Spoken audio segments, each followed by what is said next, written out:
Okay, hello ladies and gentlemen. What I am going to do now is to show you how to use how to draw patterns for your mandala in such a way that your finished image is pretty balanced.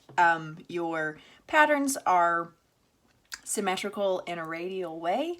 The patterns are kind of neat and spaced out, and so there are just some methods that I use in order to be able to structure drawings like this without using too many tools. And so I want to just show you some strategies. So at this point you should be starting this step with your concentric circles already drawn. I'm just gonna tell you that I have asked for you all to have 5 circles drawn. This example has 6, and if you want to have more than 5 circles, that's fine. Okay, I want to talk to you guys about north, south, east, and west. Okay, these different directions on a compass. And okay, I have placed a dot in the middle. You don't need to do that if you don't want to, but this dot is here just for my brain. What I'm going to do is begin my drawing. I think I'm going to start with this sort of flower petal shape, and I prefer to turn my paper when I'm drawing things, so you're welcome to do that or not. What I have done though is I began placing these marks in a north, south, east, west position.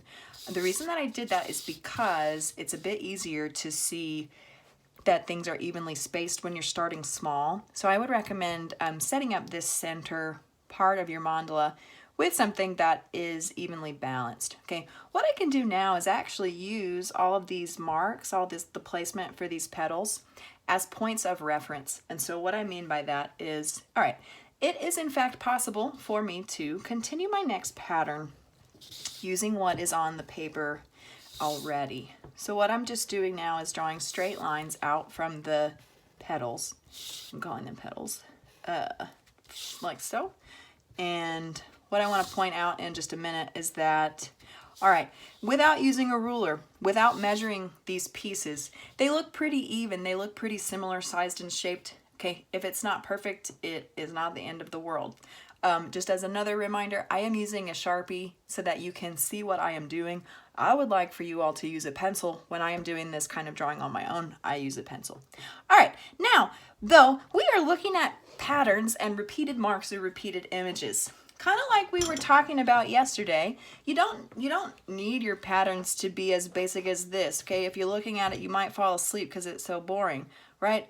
What can we do to change this and to make it exciting? What we need to do is to kind of continue adding layers, adding other types of marks, right?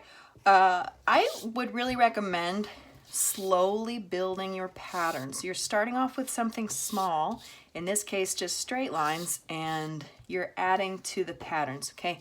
I have just drawn these connections from these other places. I think for funsies I will go both ways, and we'll see what happens.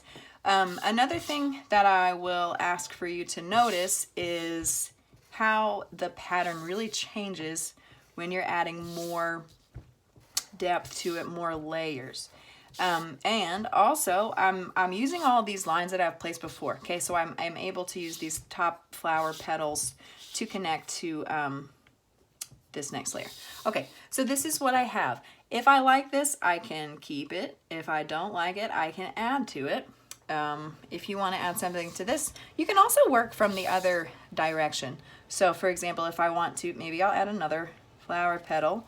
One thing that I find is that you can make different patterns with similar types of marks. And when you do this, your overall image should be should be kind of cohesive. It looks like it makes sense together. And let me see. Okay, so at this point I have that. My patterns look like they fit together. They are balanced. And I'm just gonna continue to do things like this. Again, would also encourage you to use the marks that you have already made in order to make designs that, yeah, you're gonna continue building with this level of balance.